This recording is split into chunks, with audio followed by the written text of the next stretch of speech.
All right, let us say hello once again to Ricky Simone, who on the final event of 2021 for the UFC picks up the biggest win of his career. He knocks out Raphael Assuncao in the second round at UFC Vegas 45. 4 straight victories for the man with the returning mullet, Ricky Simone, who is kind enough to join us. Ricky, how are you?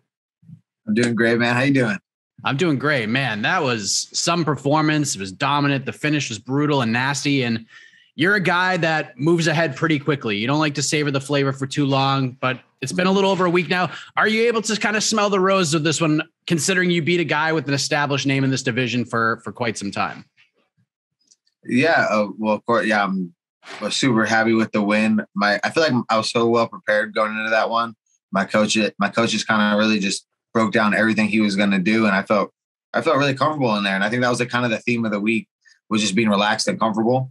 But I'm ready to move on, though. I'm excited to see what's next. I'm excited to see who they throw at me. I feel like there's a lot of possibilities right now, especially in our weight class. And there's some guys who need some fights who are ranked above me. So I'm excited to see who they come at me with. Can you compare the comfort you felt this fight week to like any other fight week you've had, whether it's in the UFC or any other promotion on the way up? No, I mean, I've been comfortable before, but that was like I think that was just the most relaxed I've been. I think because I kind of had been here before, 2 years ago, I kind of like started my UFC career at 3-0 in the UFC, and I beat Ronnie Yaya, who was ranked at the time. So I kind of felt like I built myself back up to that moment, and I just like kept telling myself to relax because, I do this every day in the gym, and I've already put my 10,000 hours in, and I just feel so comfortable. Like I have a good amount of fights now. So I'm just like, all right, let's just stay comfortable and go do what we do. It's kind of weird, like having this conversation with you now, because I remember talking to you back, but well before the UFC. Like, I think it was, I don't remember how long you were at Titan FC, but I remember we spoke before that. And it just seemed like you were just getting started then. And now all these years later, like you're a UFC veteran, you're winning all these fights, you're in the top 15 again. Like it's kind of strange to think back on like some of the early interviews I've done in my career and just see where some of these guys are now. And you're one of those guys that's probably at the top of the list. Is it kind of surreal to look back on those early days and think about where you're at now? Do you think about those days at all? Yeah. I mean, it feels like it was just yesterday. I don't know. I feel like it's been flying by, I'm 29. I'm 29 now. I'm 19-3 as a professional. No one's called me Young Buck in a while. I feel like everyone used to always call me the Young Buck. Ed Herman in the gym called me a veteran the other day. I'm like, shit, Ed Herman's called me a veteran. What was that like to hear from a guy like that? Oh, that was, he's like, one of the teammates, one of the captains, one of the coaches at the gym, so it's awesome getting to be around him. And, he's been in the game forever, like since Ultimate Fighter, 3. So, I mean, it's awesome to get to learn from him. And he's definitely helped me a lot. But to hear him say, like, call me a veteran, I was like, oh, man, that was pretty cool. I was thinking back, like, when these fights happen, weird things kind of pop in my head, like from movies and different references. And when I saw your finish, I was thinking back at, like, the movie Rounders after you won. And Matt Damon had this great line when he was talking about poker. And I feel like it relates to fighting and mostly how the fans view fighting. It's something to the effect of like few players recall big pots that they've won, as strange as that seems, but every player can remember with remarkable accuracy the outstanding tough beats of his career. And I feel like, Rick, you could win 800 fights in a row, but until you got up to fighting somebody in the top 15, more notably a veteran guy with that name and resume, there was always that question, right? Well, remember what happened with the Uriah Faber fight. Is he able to get over that hump? And I know you don't care about that stuff too much, but was there a little bit of weight lifted off of your shoulders after you landed that uppercut and the referee stepped in and stopped the fight? A bit of me, like, I know what I'm capable of. So, like, there wasn't like, I don't know, but there was a little part of me that was like, damn, I can't lose to another old guy. Like, everyone's going to know my kryptonite. If you're over 10 years older than me, it's not going to go good. Yeah. It's just in this sport, it's like, you remember those things, but once you get that one win, it's like the other one didn't happen. Like, I think people will still remember for more for Faber, but less for you now. You know what I mean? Yeah. I mean, that I feel like I don't know. I'm just used to that question all the time anyways, like that this is why I love the sport is MMA. Anything can happen, and I know what I sign up for. And that's what that's what gets me out of bed. That's why I'm so excited to go compete, because I don't know what's going to happen out there. I can have the best game plan ever, but you get hit with those 4-ounce gloves or kicked upside the head and it's going to change your night real quick. So a lot to discuss in the aftermath of this all. Of course, I got to bring this up. I know you talked about it on Twitter a little bit, but I got to hear from the horse's mouth. The post-fight interview with Michael Bisping seems to have garnered more attention than the actual fight itself, which sometimes happens in this crazy sport of ours, and it's unfortunate. I watched the post-fight interview again this morning, and all respect to Michael Bisping. He's a legend, former champion. It did not seem malicious to me. Yeah, you corrected him, but you smiled. You didn't say, hey, butthead, you're wrong. Get your facts straight. But he felt like you tried to make him look silly out there. That's not the vibe I got multiple times watching that post-fight interview. What did you make of those comments from Michael Bisping? It seemed kind of out of left field to me. Yeah, that could be exactly what maybe he didn't want to be corrected, or maybe, I don't know, like, is there a rule that I'm not allowed to correct them, like on air or something? Maybe I don't know if there is. Maybe I should have said something after, but I don't know. I this is my life. This is what I put everything that I do is to wake up in the morning and get better at this specific sport. And, I have the receipts. I fought a ring guy before. I beat a ring guy. I was ranked before. So, I just thought I'd clear that up. Yeah. I mean, you know how sometimes you leave a conversation with somebody, or even I think you find it more so like when you're texting somebody and it maybe comes across like, and you kind of feel you're like, maybe that didn't come off the way I meant it to. And you kind of have that feeling in your stomach, but then you don't get a response. You're like, all right, maybe they didn't take it that way. Did you have like any inkling when you walked to the back that maybe you like made him upset in any way? Like, did you even think about that until he actually made those comments? Well, I felt it was a little awkward in the cage. I felt that moment was a little awkward, but like you said, like I was laughing about it. I wasn't doing it maliciously, or I wasn't trying to make him look stupid. I was just correct. I was just correcting with the facts. And, so, even if I did feel that way going in the back, like I did feel like, oh, it was awkward. I didn't feel in the wrong for it, honestly. Of course, my ears rang, Ricky, when you got to the point of who you wanted to call out and you dropped Sean O'Malley's name, which if you recall, the last time you and I spoke, I was going to ask you about that idea and you stopped me short and you said something to the effect of, come on, dude. Like, he doesn't want that fight. He'll never say yes to that fight. You said you love that fight, but you're not going to call him out because you didn't think he would ever take that fight. Now you're calling him out. What has changed, Ricky? What has changed for you? I have to know. Well, I thought maybe a finish over a ring guy like that would maybe get him excited or get the UFC excited to make that happen. I think, when I win in decisions or even with some, like I got two finish out of my 3 fights this year. So I don't understand why people say I'm boring. I don't want to make that matchup, but I got a good finish. And if I can't call someone out in front of me, then I think that fight is exciting for the fans. I get tagged and stuff all the time. I get asked about O'Malley all the time. So, and people want to see him tested against a wrestler. And I can strike too. So I think I'm a tough test for him and people want to see him get tested. Now he's ranked above you one spot. I think you're 13 now and he's 12. I mean, it makes perfect sense now. Like logistically, it couldn't be a better time, right? And what do you think of him being ranked above you? I feel like your resume is a little bit better. Yeah, I don't know what I was just my reaction there wasn't the best, but I beat the number 12 ranked guy in the world and they moved him to 12. I was cracking up the next week when the rankings got released. I was a little surprised. I know like there's a lot that kind of goes into it, but it just seemed like someone was messing with me at that point. Yeah. Do you think on a scale of 1 to 10, what do you think the chances are that fight happens? Like it probably happens someday, but like next, like 1 to 10, the chances you fight Sean O'Malley in your next fight. Man, I don't think there's a very good chance. Honestly, from the last time we talked, I don't think he wants to fight. You see, I said his name after the interview, said everything, and then he goes and tweets to Yanez, right? So, I think that was the answer already. So I'm moving on. Maybe maybe they want to push me to someone in the top 10. There's plenty of guys who need fights. I got some guys that could be fun rematches too down the line.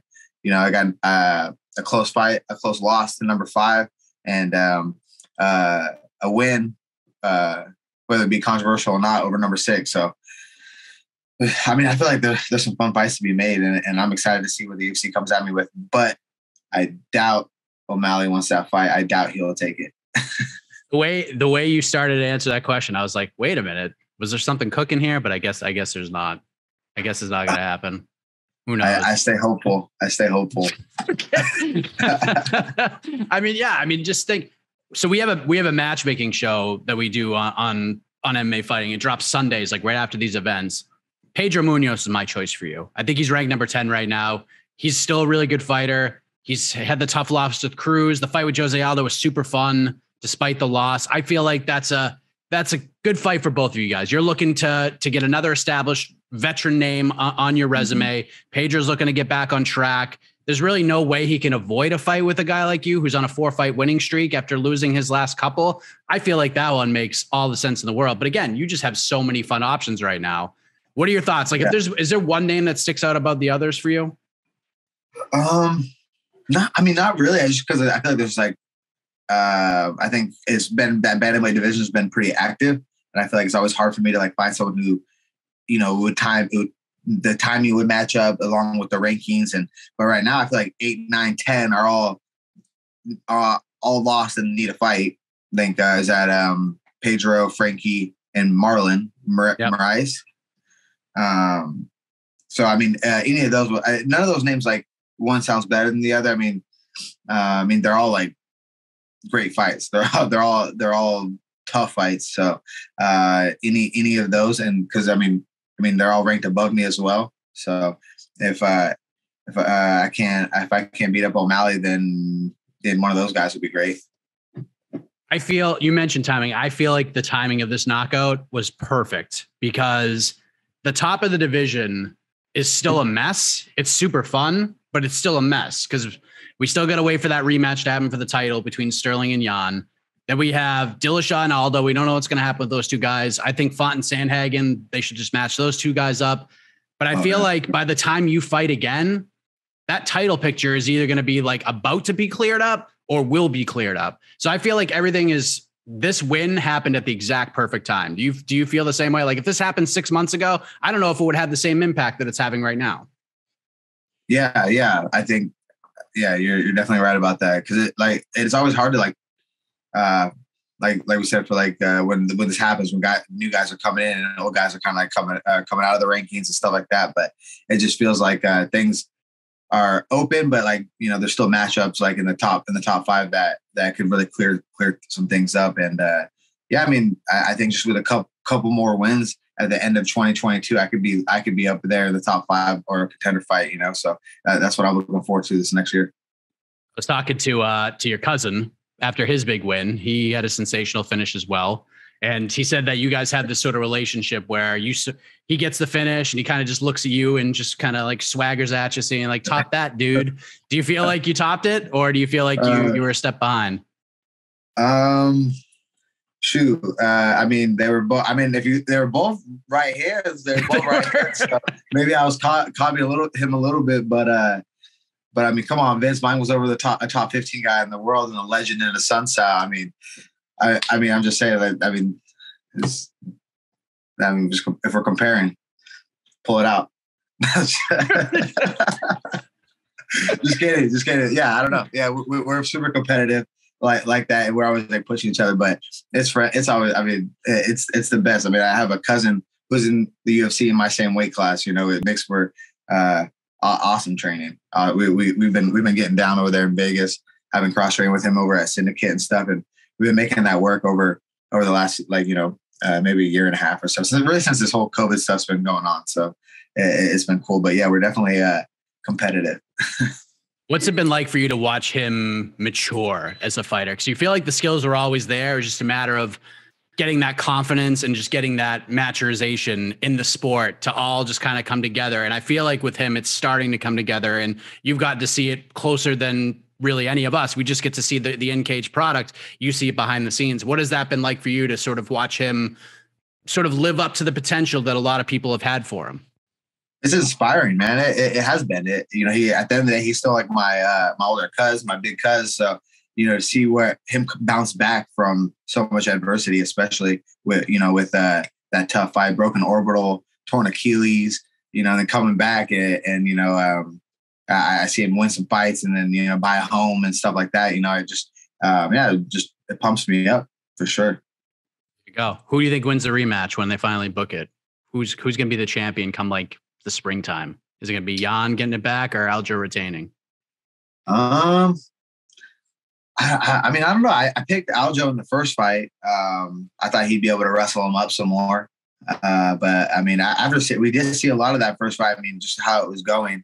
And what we've seen as of late, maybe I have to go Jan this time, but I'm not sure. I still feel like Aljo's a strong bantamweight, and he can definitely test Jan in some areas. But I don't know. I'm definitely excited to get over that hump. Though I'm ready to see who it is. I can't stand the whole interim champ, waiting to fight. Yeah, what was that like watching Jan and Sandhagen? Because those are two guys that you'll probably get your eyes on, and those two put on one of the best fights of the year. It was just tremendous to watch. And you're getting ready to fight Raphael Assuncao. So to watch those two get in there and just have a fight like that, what was that like for you to watch? Yeah, they were awesome. It was an exciting fight, and I usually love watching any bantamweight fight. I feel like we're like a perfect combination of athleticism and technique. You can't lack in any areas of MMA, I feel like, or you're going to be exposed. So that's what, anytime those bantamweights have to fight, it's always fun. It's always fun, especially those two. I feel like some of the combinations those guys throw, I'm just like, dang, I've been watching The Matrix and everything. So those guys are living in it. Is bantamweight the best division in the sport? I know you're kind of biased, but like looking at it from an outside perspective, is bantamweight? I think bantamweight, you cannot argue it is the deepest division in the sport, no doubt about it. But is it the best? Has it officially overtaken 155 as the best division in MMA right now? Yeah, obviously my completely unbiased opinion. Yeah, it's not even close. Not even close. Oh man. So are you a resolution guy? We're knocking on the door of flipping that calendar. What are we looking at in terms of it doesn't even have to be a fighting resolution, just like a life resolution. Maybe look at this setup. We can have the Ricky Simone live video podcast with this setup. This is amazing stuff. What do we got on the goal sheet?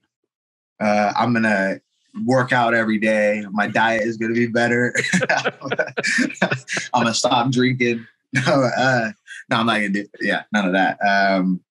Maybe something like that. I started doing some like streaming with Twitch, but like I travel so much. I'm either going to Vegas or going to Timo Yamas in California. I swear I can never like get something going regularly. I think that's the key too, is to stay on top of it consistently. And I'm not consistent in anything but MMA. I feel like I'm everywhere. If I'm not, it's hard when I'm training all the time, but that's something I would like to do, is just be able to jump on some streams more and interact with the fans through gaming, and maybe some like podcast. Vince and I have actually talked about doing one together, because we game together. So maybe, game together and also like talk a little bit throughout. I don't know. Oh, dude, that would be amazing. That'd be amazing. And you guys, because you guys are so competitive, you guys are just like talk trash to each other the whole time, but still like talk to the fans. You're like, sorry, pause. All right, let's answer this fan question. And then you guys go back to like talking shit to each other and playing video games. I'd watch. I would absolutely watch that. Yeah, my man. Yeah, we might have to, we've been talking about it for literally years, so we should probably get that going. It's my resolution. You heard it here, Vince.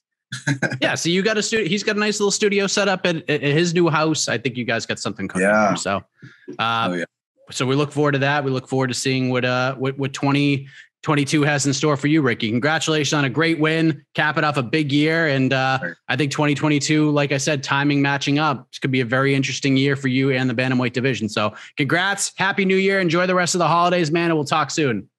Heck yeah, thanks for always having me on.